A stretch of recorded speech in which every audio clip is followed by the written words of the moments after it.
Marhaba gamers, I'm here at the Battlefield 4 booth. We're going to be checking out the Battlefield 4 multiplayer. As you can see, Frederick here from DICE or EA, he'll be helping us and showing and highlighting the game's multiplayer features. So, how are you, Mr. Frederick? I'm fine, you? Good. Are you enjoying killing people? I haven't gotten to actually killing people yet, but I will enjoy it when I get there. Okay, alright, so tell us, this is Battlefield 4, it's like the next step, right? So, I've been playing a lot of Battlefield 3, a lot of people who are probably watching this have played a lot of Battlefield 3, so what can they expect to see? Like, what's the biggest difference they can tell with like the new Battlefield 4 multiplayer? Okay, so what we've gone for this year with Battlefield 4 is to make, one of the big concepts we have is make the environment feel more dynamic than it has done before. You can see it here. Someone has just taken down the big skyscraper in the middle, right, which has changed the whole ambience and the whole level, basically from a visibility standpoint, from a feeling standpoint, and from an environment standpoint. Right. So when the tower fell down, it wasn't this dusty before, but when the building collapsed, it kind of made this whole like dust effect kind of thing. We're right? trying to bring destruction to a whole new level. So, for instance, you can drive through a lot of the storefronts with a tank. You can get into the subway here with a tank if you want to, if you blow up enough of it. We have smaller things, like if I can get into here without dying now, and show you we have the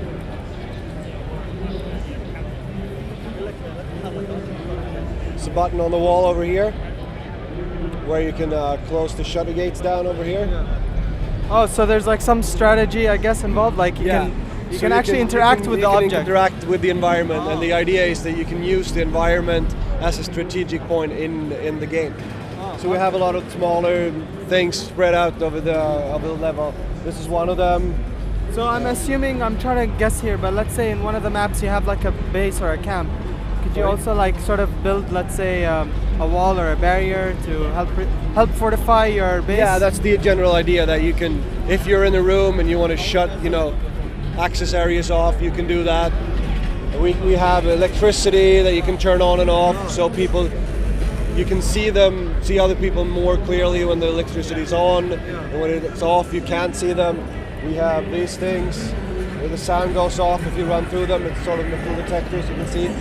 So you can notice, okay, so someone has to be over there because I can hear the sound, I can see it flashing. Okay, so basically this is like kind of like a living, breathing world as opposed to just a static map. Yeah, that's the general idea. Okay, wow. And no map's going to play the same over and over and over again, because different things are going to happen. You might decide to protect the skyscraper because you really want the vantage point of jumping off, so no one's going to be able to take it down, because that's all player triggered as it looks now. Because you kind of, I guess, DICE kind of hinted that with the Aftermath, which was the last, I think, or the Endgame map, or I'm not sure which one it was, but it was the one with the earthquake.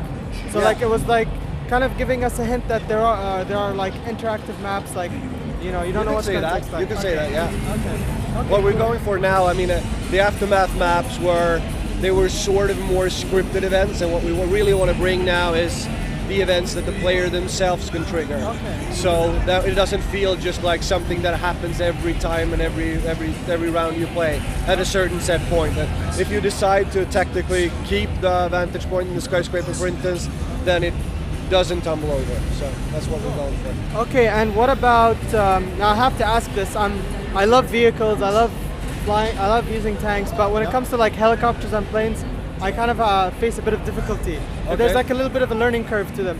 Have you changed the difficulty curve, or the learning curve? Has it become different? The problem for us here is that we want to make it easy to use, but hard to get really good at. So what we're hoping to bring to Battlefield 4 is a way for people to get a taste of it and try to experiment with it. But as with just infantry combat, it's going to take practice to get good at it. And we really don't want to bring it, so you can just one click fly it. So even if I was still bad at helicopters, I gotta guess practice a bit with it. Yeah, it's the same with infantry, with helicopters, with all the other vehicles as well. Practice makes perfect. Yeah.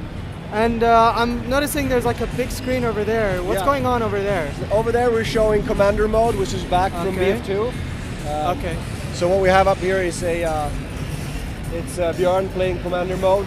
So you get sort of a top-down view of the battlefield. It's sort of an RTS-like gameplay on top of the bigger battle, Right. where the commander can help out his troops. He can give them incentives to capture certain points, and if the team collaborates and plays as a team with the commander, then it makes it easier for them to win the battle on the ground as well. Now I remember in Battlefield 2 you could be a commander, I think. Yes. And will it work similar to that, or? The biggest difference here is that you're not one of the players here, Ah. so you're not on the So battlefield. you're full-on commander. Yes, Okay. it's 64 players and 2 commander slots. Okay, one for each team. I Yes. presume. Okay, and I noticed that you could use a tablet. Yes. So how's that going to work? Is that like an app?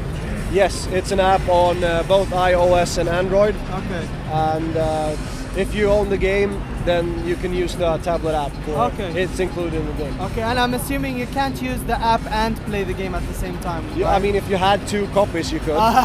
But okay, nice try. You can't. No, you can't use the tablet.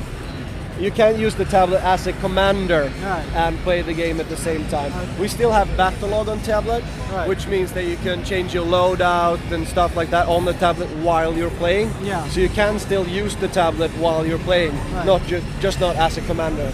Okay, that sounds pretty cool. Looks like Battlefield 4 is going to be like a pretty big game, as expected. We hope so. Yeah, I can't wait to play it. And when's it coming out? October 29th. Okay, and is it coming out for like all next-gen systems, all systems, or how? It's coming out October 29th in the US, and I think it's Europe October 31st. And what platforms? It comes out on Xbox 360, PS3, PC, Xbox One, and PS4. Okay, cool. And regarding the Xbox 360 and PS3 versions, will they still retain the 21 player max? 24. Okay. They're still going to retain 24 players because that's basically all we can get out of Yeah. that hardware, Right. and still maintain the game experience that we want. They're still going to have 2 commanders, so you could say they now have 26 if you want to. Okay. But let's say the player cap as far as actual players on the battlefield is going to be the same. Okay, and what the Xbox One, PS4, and PC versions can run up to 60 frames. Am I right? Yes, the next gen consoles and the PS, And and the the PC. PC. The Okay. PC, of course, is dependent on the hardware in the Yeah, PC. obviously, But but, the next gen will be 60 FPS, 64 players, and the current gen is going to stay at 24 and 30 FPS. Okay, so there you have it, guys. Battlefield 4. Thank you very much, Frederick. Thank you. Nice to meet you. Okay, nice to meet you too. Thank you very much. Take care.